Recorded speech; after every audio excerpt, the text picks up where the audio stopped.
What they do, baby? Long overdue. Long overdue. This pod was supposed to be released long time ago because it was recorded a long time ago. I mean, almost a year ago it was recorded. So it was let's call it the Lost podcast, the Lost episode. But the episode is here. The episode is amazing. And I'm very happy to have on the pod somebody that I respect a lot, that I like a lot. And it's crazy because we recorded that a year ago. So everything she's talking about is from naturally a year ago, but everybody were at different places. And now you look forward a year later, you're like, damn, this is crazy. So I'm very happy to have Saroya Tinker on the podcast. We see her often in different media platforms, and she's killing it with the PHF now. We call it NWHL over there, but it's the PHF now. And this league is growing pretty fast, and I'm pretty happy to be able to promote all women's hockey. It is not only about our Olympians. This is not only about the university circuit. This is not only about the group of girls playing right now. It's about women's hockey.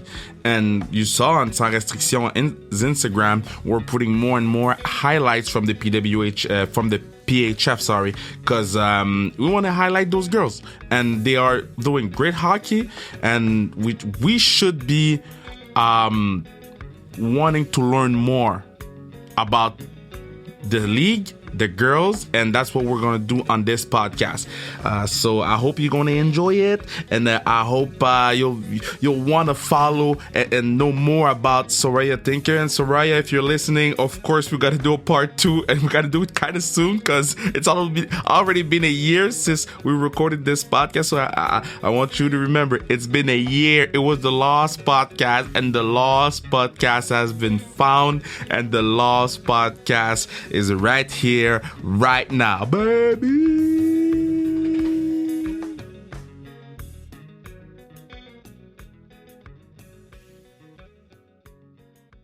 On this podcast, you can see I received a lot of people that I'm like, man, thank God for this podcast, because I didn't know if we would ever met. I'm so happy to talk to Saroya Tinker, one of the best players in the world, Black excellence, and I watched her during the NWHL bubble. How you doing, Saroya? Good. Thank you so much for having me on. Well, I'm very happy to have you on. Thank you so much for accepting to come on the pod. For sure. Anything. So you are the, because this is groundbreaking, you are the absolute first player from the NWHL to come on the pod. We received like 75 women's hockey players. So you are the absolute first player in the league. Talk to me about what happened this year and the fact that you girl played hockey. Yeah. So, I mean, this NW season, we had to formulate a bubble in Lake Placid, New York. And we unfortunately didn't get to finish out our bubble there, but we finished out our playoffs at the end of March, and the Boston Pride won the Isabel Cup this year. But we'll be back with the Riveters, and I'm excited to do so. So it's great because as I'm a huge women's hockey fan, and this year is the first year. Like, I have been following the NW, but this is the first year that I really watched the NW and watch the players, and actually you dominated. Like, that's what you do. But it was great it was like a Pandora's box, because I was like, man, I missed that all my life. Where were y'all? Is it a feeling that you receive from many people, or is just, doing our thing and that's it? Yeah, I think everyone was really excited to see all of us play. And I know for my family, my dad was definitely super excited to see me play professionally and at that next level. So definitely thankful to have that opportunity. But I think we're super excited to see the NWHL move forward and be that force in women's hockey. Okay, so I was to deal with that COVID thing because, I mean, it wasn't fun for nobody, but for y'all, it was worse. Yeah, it's definitely a challenge being in the bubble, having to be alone in our hotel rooms and things like that. But I think the league did a really good job of making sure we had everything we needed and we're set and ready to play when it was time to go. Okay, but so you stay in the hotel room for what, like days and stuff like that. But what do you do? Are you crushing Netflix like there's no tomorrow, or Yeah, so if we weren't at the rink practicing or playing a game, we were required to be in our hotel room. So for me, I think I spent a lot of time reading, listening to music, and doing yoga and stuff in my hotel room. I'm not much of a Netflix girl. I don't really like watching shows and things like that. So I made sure to keep busy doing other things. okay? So wait. So what kind of music?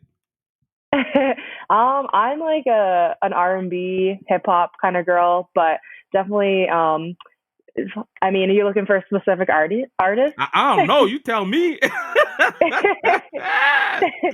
Yeah, I'm definitely huge like Georgia Smith, SZA, um, Okay, Ella May, okay. her, huge fan. So Lauren This is Hill.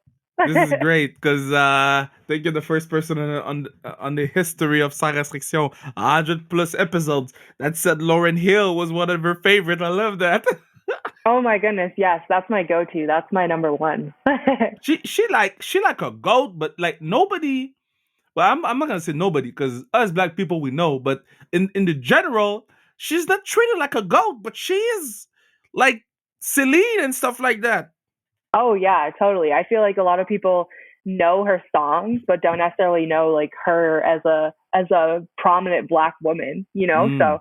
I think it's awesome. I always have my Lauren Hill going for sure. It's great that you say prominent black woman because that's what you are for women's hockey. Because there's not a lot of black. Just like my job, there's not a lot of black hosts.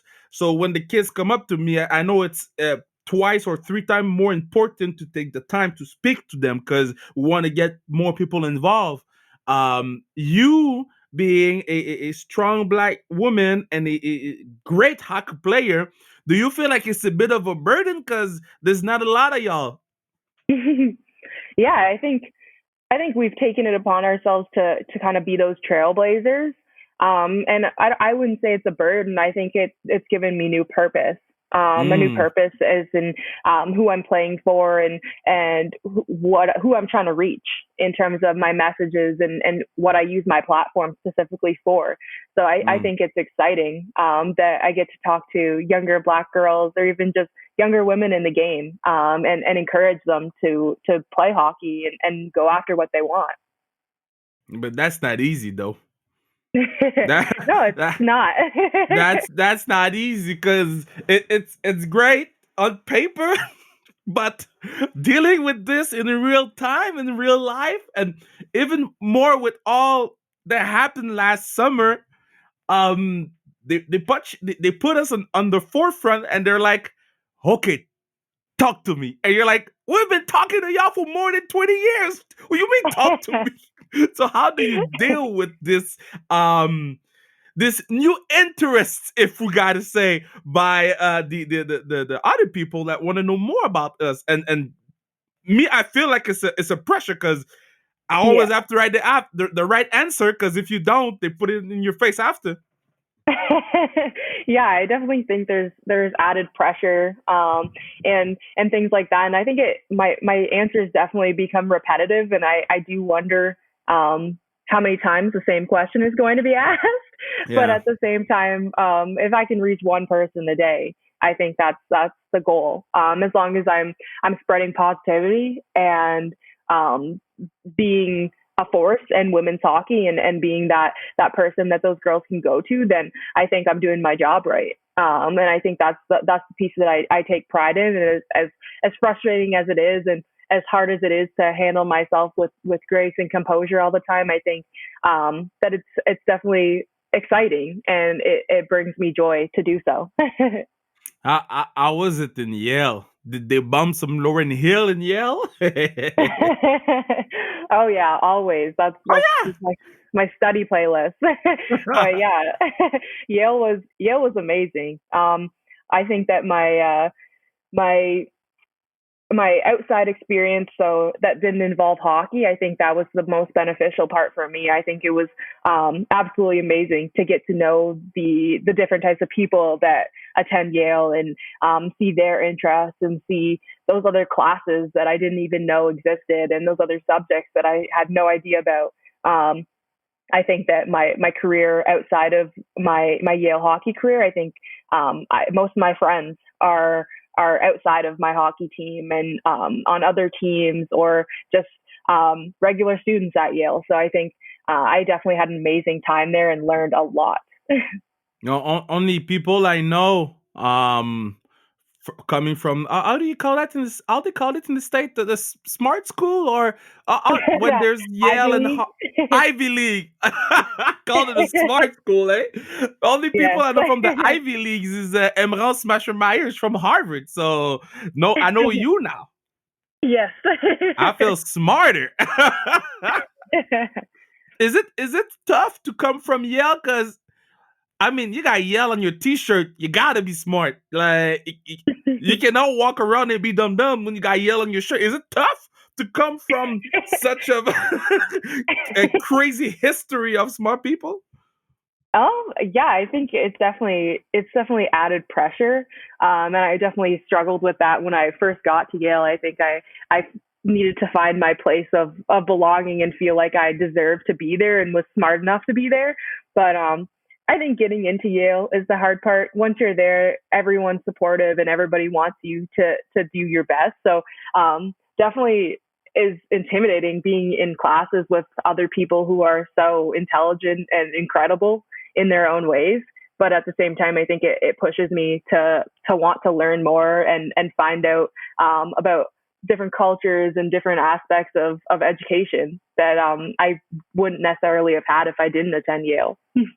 So talk to me about the league now, because so you done your 4 years at Yale, and then Mhm. you crushed it there. I just want to read a little bit of stats for the people, because I got to make sure that people know, because people are discovering you right now. They're like, man, I need to buy me that jersey, and we'll talk about the jersey after. We'll talk about that jersey after. But right now, Yes. so your first year, it's a rookie year. It's a rookie year. You got 5 points in 30 games. You're a defenseman, just to make sure the people know. So you get your feet together. You go to Yale parties, because the parties supposed to be crazy at Yale. You kind of see what's going on, and then 4 point the next year, and then after that, unleash. So you got 24 games, 11 points, +1, and then you got 12 points in 32 games. So and then you get to the NWHL, you got 1 point in 3 games, but it was a tournament. Yeah. So then you go from Yale to the NW. Tell me about the step, because we don't know enough about the NW. We know that there's a lot of talent there, but we know also there's a lot of talent not there. So tell me about the step between NW and Yale. Yeah, I think it's definitely a difficult decision deciding where I wanted to play professionally, but at the same time, I think playing in a specific league and being paid, whether it's a living wage or not, was definitely a factor in deciding whether or not I wanted to continue to play and which league I was going to play in. But I was drafted fourth overall in the 2020 NWHL draft, Mm-hmm. and definitely didn't expect to go that high in the draft as a big defenseman. But at the same time, that's what the Riveters needed, and I think I definitely provide that for them. But yeah, the NW is definitely making steps and improving. We just announced that we doubled our salary cap this year, which is huge. And I think it's exciting for the future of women's hockey that these women are going to be able to be paid, and that the girls that I talk to, the 10-year-olds now, in 10 years, when they're deciding whether or not they're going to play professionally, they're going to have that option to make a living wage, playing in the NW. And I think that's the biggest thing here, and that's the most important thing, that we're making steps forward. So when I did my doc on the C Dub, on the C Dub, on the C Dub folding and everything going on, and the P Dub going on and everything. When I did that 6 episode doc, they told us they got paid $2,000 a year. Now I tried to find out the end of how much money a year you're getting paid, and no website can figure out or can nobody can find out. So tell me, not your salary, but around, what are y'all Yeah. getting paid? Yeah, so prior to our well, we just announced that we doubled our salary cap. So moving forward into the 2021 season, the minimum salary will be $10,000, and the maximum salary will be 35,000, I believe. Don't quote Okay. me, but that's a range for you. Okay, so well, that's better than two. Yes, yeah. So between That's 10 and better. 35. And okay, so you take the decision to play, and then you got half of the other players that decide not to play. Is there like a war, or are you girls trying to get them players to come to play in the end of was because I know that they want to announce a Montreal team in a few weeks or anything or something. So uh, Mhm. what are you trying to do? Is it divided, or now y'all got to work together and do one league? Yeah, I think right now it definitely is divided, and I think that we do need to come together as women and formulate one league. Um, at the same time, I don't think it's necessarily a feud. I think we all understand why certain girls decided to part ways with the NW in the past, but at the same time, we've made a lot of steps forward and a lot of steps in the right direction to make sure that they're being paid and that those same mistakes don't happen. So I think definitely moving forward, we need to formulate one league, and I think that we need to figure that out as women in hockey. But at the same time, I think either way, we're making steps forward, and we're being seen and being heard in that sense. And men too, the boys, the guys, the daddies, they gotta show up. Nah, cause and I'm gonna say it to you too, cause I say it all the time. You can't be a hockey fan if you're not a woman's hockey fan. Well, tell me you're a men's hockey fan if you're a hockey fan. If you only Yeah. watch the NHL. If you're a hockey fan, you gotta celebrate our strong, beautiful, talented, powerful woman running in the N dub and the P dub. Now, I'm in the middle. I just love women's hockey. I don't care. Y'all do you and I'll watch, Yeah. How Yeah. was it to be, yeah, go? Yeah, I think that's how it should be. I think that our fans should show up for us no matter what, and I think that's awesome. Well, how was it to be showed on the NBC? Yeah, I actually I the Riveters didn't weren't invited to finish out the playoffs just because we were only able to play 3 games in the tournament before Yeah. my team unfortunately caught COVID. So in that sense, I think um, it was definitely awesome to be able to see the other women be on NBC and that. And I think for the league, it's a huge step forward in terms of us being on national broadcasting platforms. Yo, those jerseys are fire. I tried to buy one with your name in the back, and it's not possible. I'm like, y'all gotta make those jerseys available. Cause people like me who want to support Black Excellent, now I can't. Now talk to me about those jerseys, cause whoo, if you watch them, you're like, man, this is it's fire.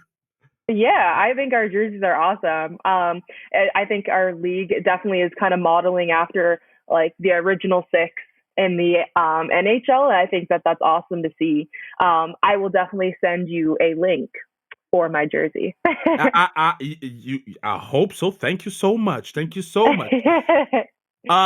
Talk to me about the Saroya Strong mentorship, because I've been looking at it, reading it, and I'm like, yo, this is special. Like this is unique. This is huge, and nobody talks about it. Tell me more about this. Yeah, so Saroya Strong Mentorship, we are a free mentorship program for all BIPOC women in sport. Obviously, I do specialize in hockey, so most of my girls are hockey players. But we're a virtual community that I run off of Zoom. We do Monday night Zoom workouts every week at 8 p.m. Eastern time. And that's just a Zoom workout where I send out the Zoom link. The girls can hop on. I do one-on-one meetings with them, whether it's the help they need with recruiting, personal things, mental health, whatever it is, nutrition. They're able to book those one-on-one times with me. They've also just got open contact with me. Some of my girls text me. They call me whenever they need me. But yeah, on our Instagram page and my website, we're posting our recipes and other updating information about women's hockey and other sports. But again, it's for all BIPOC women in sport. And I really wanted to create that community for Black women that I felt that I didn't have, that I needed when I was growing up. I want to be that person that I needed. So that's where Saroya Strong mentorship comes from. So I'm on it right now. So I want you to know I'm doing the steps. So because I want to make sure that people that just heard that are like, yo, this is cool. But in this era of this is cool and posting stuff on their Instagram stories and not doing shit, y'all got y'all got to donate because they have a make a donation thing. So Yes. I just want to make sure it goes through. I just Yeah, and donated those to it because I believe in it and I think it's so great that you're doing this. So I don't know how it worked. Oh, okay. So you send Canadian money, they switched in the US. Man, our Canadian money's not good right now. This is not good. But anyway, go on. She has it on. You have it on your bio on yeah. Instagram. Just go on there and make a donation, and this will help grow the entire organization. And I salute you for that because it's amazing.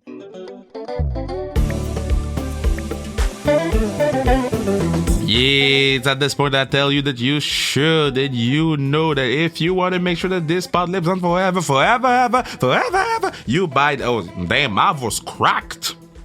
My voice cracked. I'm gonna do it again. If you want to make sure that this pod lives on forever. Damn, my voice cracked again. Now I gotta warm this shit up. Wait, I got water. I got water. Give me 2 seconds. I got good water. Me. Okay, I'm ready. If you want to make sure that this pod lives on forever. Yeah, it was still cracking, but not that cracking, so we're gonna keep it. So buy our gear at sans restriction. Buy our gear sans restriction at zonekr.ca to buy the gear and to make sure that the pod lives on forever. Yeah, I ain't no Celine, but I can sing. Who would have you taken as your mentor when you were a kid? If you had to pick anybody you wanted, who would you have picked? Oh goodness. I've always been a huge Serena Williams fan, so I think I definitely have to go with her. I think that she does a great job with holding herself to a certain standard and holding herself with that grace and composure. So I think that I would definitely love to speak with her one day. But again, I do it for the girls behind me because I know that it's not always accessible for them, and offering my program for free. When we receive donations, it helps us provide them with guest speakers and emergency equipment if they need it and things like that. So I really appreciate you making the donation. Oh, it's important that we all do. I believe in you. I believe in your project, and anything you need, anytime you let me know, we'll make it happen because this is great. And I'm looking forward for that jersey link because I want to walk around Montreal with the Thinker in my bag, 71 Thinker in my bag. Oh yeah. So I ask this question to every hockey players that comes on the pod. You have to pick one goalie. So you're a defenseman. So one defenseman and 3 forwards that you wish to play with. Like it's your last game, you die, and then you can pick only those players. So who you pick? All right. So my D partner is going to be Blake Bolton, without a doubt. Oh, okay, 100%. She got her own sticks now, eh? Oh yeah. I mean, she's Instagram famous and more now. I mean, every time I look around Instagram, she everywhere. Oh yeah. Blake's doing her thing for sure. I'm taking Sarah Nurse as another Yeah, forward. I got Kelsey Colzer on my roster. Gotta have my sisters out there for sure. that's great. That's great. um, I'm gonna grab Madison Packer. She's my captain on the Riveters. I think she's a great captain and done a great job. Um, and my goalie is gonna be Tara Hoffman. I've played with Tara for 8 years now, and she's my current goalie on the Riveters. So we're going all female, and badass. So you went home. You went home. hmm That's okay. You could have said like Samuel L. Jackson. You could have said you could have said anybody, but you said, "Oh, I'm going back in that locker room, so I better take my players." Yeah, for sure. And I mean, I think if we put together a little black girl dream team, I think we'd kill it. So I had to have Yo, my girls. I'm all for it. All for it. That's gotta be a t-shirt that all of y'all wear. Like y'all gotta have a t-shirt. Uh, Black hockey players, black women's hockey players. Yo, I'd Oh rock yeah. that shit all day. I'm serious. You put y'all names on it. I'll rock that thing. For sure. Yeah. I'll see what I Hey, can do. I'll yeah, see what let, I can let, let do. me think about something because it could it could make y'all a lot of money and good for the organization too. So we can figure hmm out something. So you talked about Sarah Nurse. Sarah Nurse, who's well, she's I don't know where the pod is coming out, but she's probably gonna be wherever the world championships are. Um, Yep. so how the hell you're not in the team or in camp? The Tell me. I mean, I made the under 18 national team and won a silver medal. So I've worn the Team Canada jersey and had my opportunity there, but I have not been invited back since. So I mean, still working hard and whatnot, but yeah. Is it and don't get yourself in trouble. Not like I'm not here to put you in trouble. I'm to put you over as much as possible. That's the goal of the podcast. But Yeah. so they invite 75 players, but they don't invite you. So I was like, okay, so you're what 24, if I may ask, just to make sure. 23. 23. Okay, so I was Yes. going back on the program is very very hard. So is it something that you're like, yo, I'm gonna work my ass every single day to get back on the program, or you're like, man, I'm a pro hockey player, I make minimum 10,000 a year and we're gonna get more. That's my focus right now.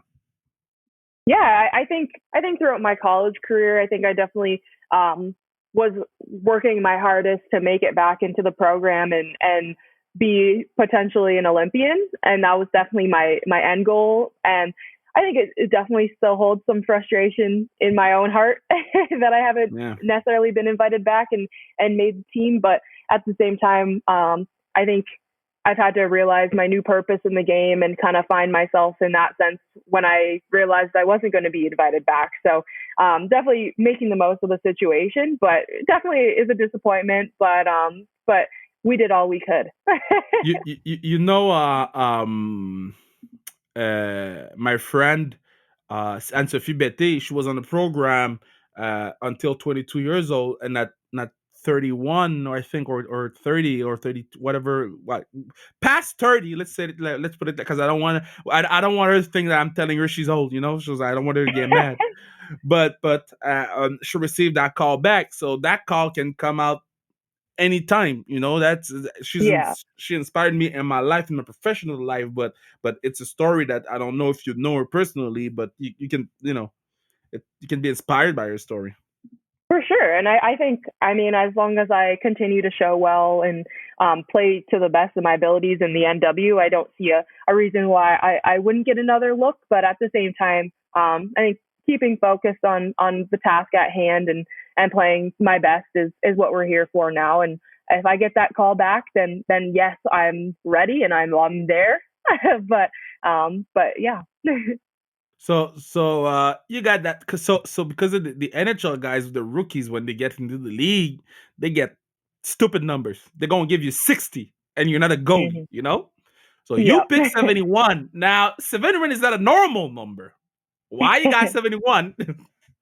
Yeah. So actually, growing up, my mom's favorite number was 17. She was a big Kelly Gruber fan on the Blue Jays.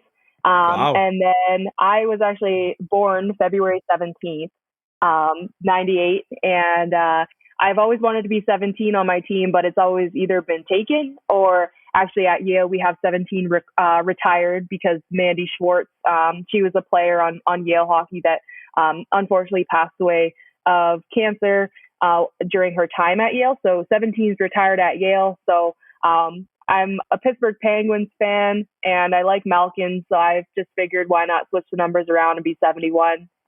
Also, fun fact, Tupac was born in 71. So that's another big reason why I'm 71 as well. Oh, I like the second reason better than the Malkin reason. Don't tell me Malkin. Gino, we had Chris Letang on the pod, and he had amazing rookie season Gino stories. So Mhm. I'll make sure to pass them along to you.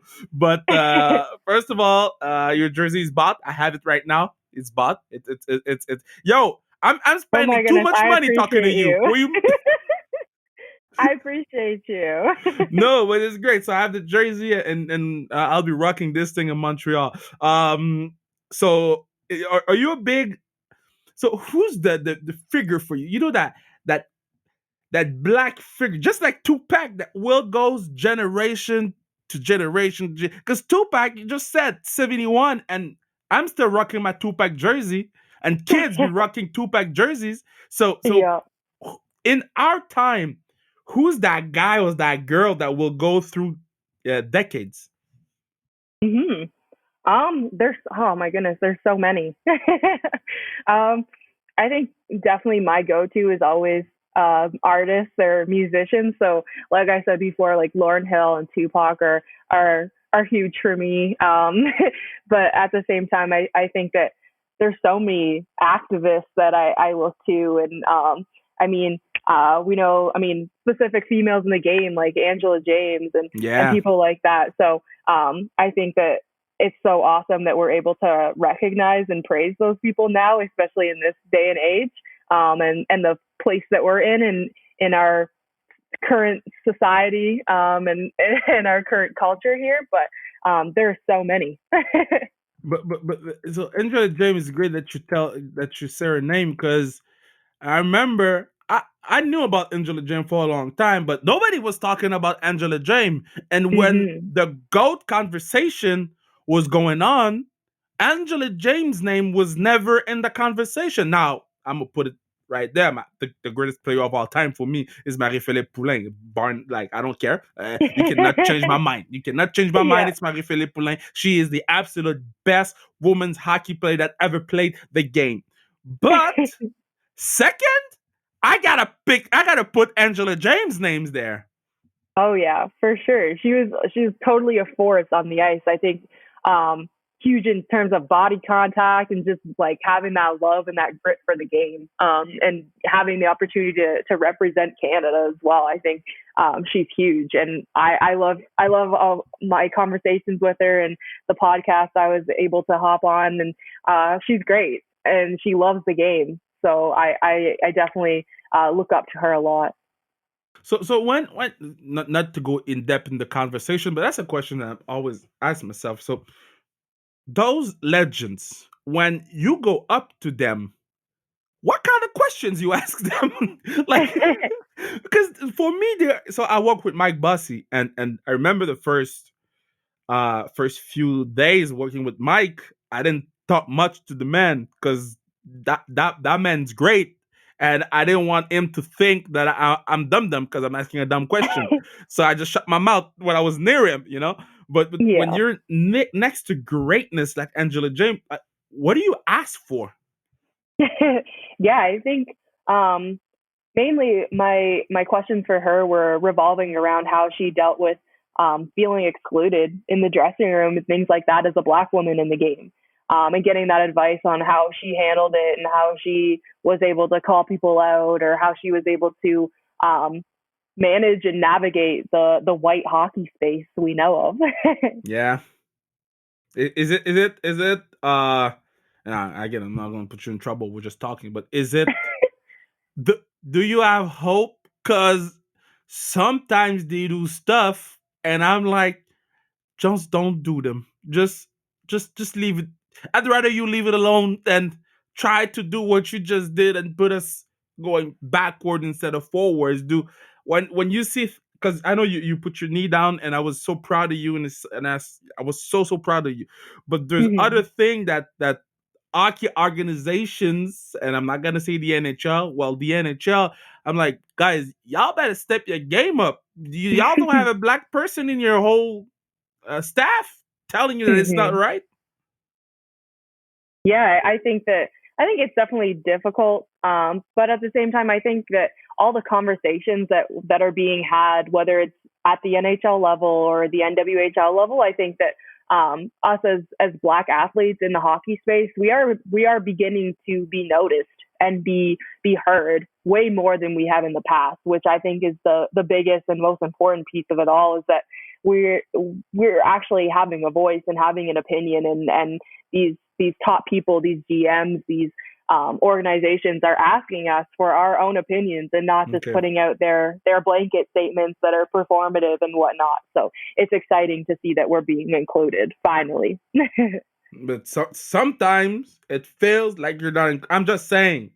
Sometimes I feel like, because my problem, and I alluded to it a little bit in the beginning, and that's exactly why I'm so happy that you have your organization, because people talk so much on social media, but they don't do the work. And for me, I'm so mad at this because I'm like, so y'all been talking, y'all received all that, all those likes and all that clout, and then you ain't doing nothing for real. And for me, that pisses me off. So is it Hmm. something?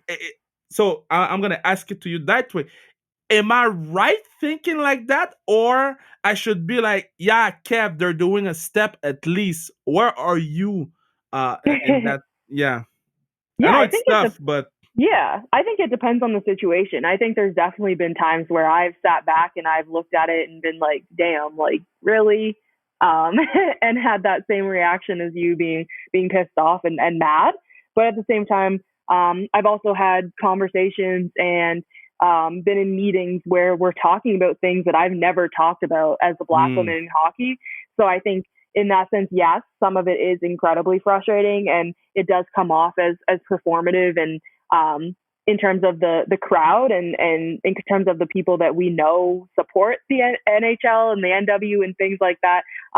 Yes, they're not involved in those specific NHL conversations and those higher level like conversations that they're talking about at the league level. So mm, there are steps being made forward, but I think you have a right to be frustrated and be angry just because I have as well. And I do get to hear a lot of the meetings and hear a lot of the stuff. So I definitely think you have a right to be a little okay, frustrated.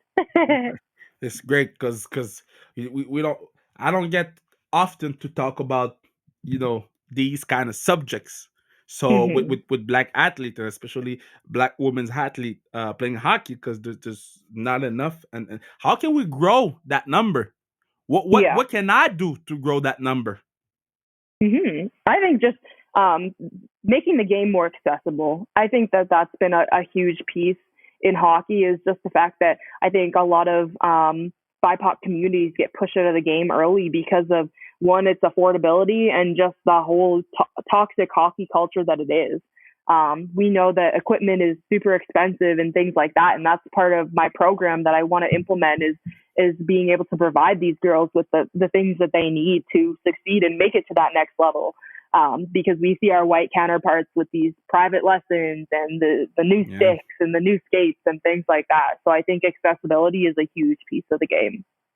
Yeah. So you suggest we should make because I'm taking notes right now. I'm taking notes because what you say is it's pretty. Yeah, no, because I want to grow the game. I want to do my part. So you're saying we need because I know Black Girls Hockey Club are helping a lot with equipment, but we should Yes. have hockey camps that are catered toward our community so they can work on their skills. Exactly. Okay, I see that. I see that. For We can sure. make that happen. We can make that. We're gonna make that happen. Give me 2 years and we'll go make that happen. For sure. Hey, Love to hear that. I want to thank you so much for hopping on the pod. It was great conversation. Learned a lot about not only the NW, but learning about you, the Riveters, Yale, the smart people school. And I think you are a trailblazer. I think you are very important. Your voice matter, and I'm looking forward to hear more from you in the upcoming weeks, months, years, and decades. So keep on doing the good work, and anything you need, I got your back.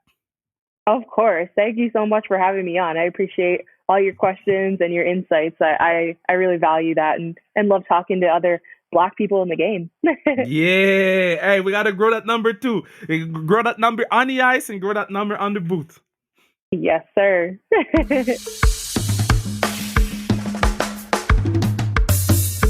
That was a good time. That was a good time a year ago. But again, it's kind of great to see where we were a year ago and now, where everything is going now. Of course, everything in the world right now is not going as it should be. Things are pretty messed up left and right. But we got to stick together. We got to keep being positive and keep those people in our prayers. Because it's hard to watch on Twitter, it's hard to watch in the news, and I'm not gonna lie, it provides me a lot of anxieties because I'm like, damn, man, we just had COVID. I mean, COVID is not done, okay? But it's less crazy than it was a year ago or 2 years ago, and now we got this thing blowing up everywhere. So we just gotta stick together and remind each other why we do what we do. Who we love and gotta tell them that we love them. And so I'm recording this on February the 24th, and tomorrow morning I'm supposed to go breakfast with my friend Anse Fibete and a fellow women's hockey player, and I'm gonna tell her that I love her. I think 75 times, because we should not be afraid to tell the people that we love them. Bruno, I love you, Bruno. Mathieu Brutus, I love you. People, like, this is it's hard times, and I remember this wrestling promo, right? I'm talking wrestling promos now, that Dusty Rhodes did while ago, and if you want to go watch it on YouTube. And Dusty, one of the greatest on the mic, was cutting a promo about hard times, and it always stuck with me as one of my favorite wrestling promos. Always stuck with me as one of my favorite things to go back and listen when I fell down. And I listened to it this morning, and I kind of pumped me back up, and I was ready to go through walls again. But so let's not be afraid to feel. Let's not be afraid to live, huh? And let's not be afraid to say I love you, because it's pretty hard right now for everybody, especially for the people over there, but also at a smaller degree here too, because we have our issues that we have to solve, and we're not comparing stuff, because I mean, people dying is worse than whatever we're feeling right now. But at the same time, we cannot put it on the side all the time and say, well, some other people are living this and some other people are living this, and then your own feelings and your own emotions and your own stuff, you're putting them in the closet, and then sometimes the closet is full and you got clothes falling out of the closet. So let's make sure we take care of each other. Like I said in the beginning of the podcast, I want to thank Saroya Tinker for this pod. And of course, we're going to watch and follow the PHF. You guys, please follow us on Instagram. I hope you enjoyed this. And we had a great Black History Month run for the pods in English. Yeah, pods in French too. We had a great run, but pods in English, an amazing run, man. This is something that I will always remember, because when we decided that every February will be Black History Month, we knew that, and I hope Bruno's not gonna be mad that I'm talking about. He's not gonna be mad just because Bruno is the best guy ever. But we knew that because of that, because we're shining lights on less known stories, that some of the podcasts would have a little dip in the listening of the podcast. And what I'm learning about this month's Black History Month, with the series of podcasts that we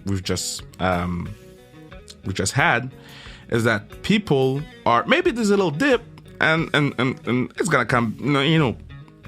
They'll be back for the NHL players, and yeah, we all know that. But the people that love and listens the entire thing, and now they are attached to Black figures left and right. And this, for me, is the most important thing about Black History Month, because we want to celebrate those Black athletes, and we want to make sure that as a whatever color you are, wherever you're from, you feel like, man, I listened to this person on the pod, and that person made me feel something, and now I want to follow that person on Instagram. I want to hang with that person. I want to, support that person. And that, for me, it's a win. It's not about the number of listenings. It's about how many people will support those Black athletes or Black figures in our community. So, yeah, I talked a lot. I wish you a good weekend. You be safe. And Monday we have another French pod, and we have a lot of English podcasts in the bank. So if you're only listening to English podcasts, we have many, many, many more to come. So be safe, and I love you. Bye-bye.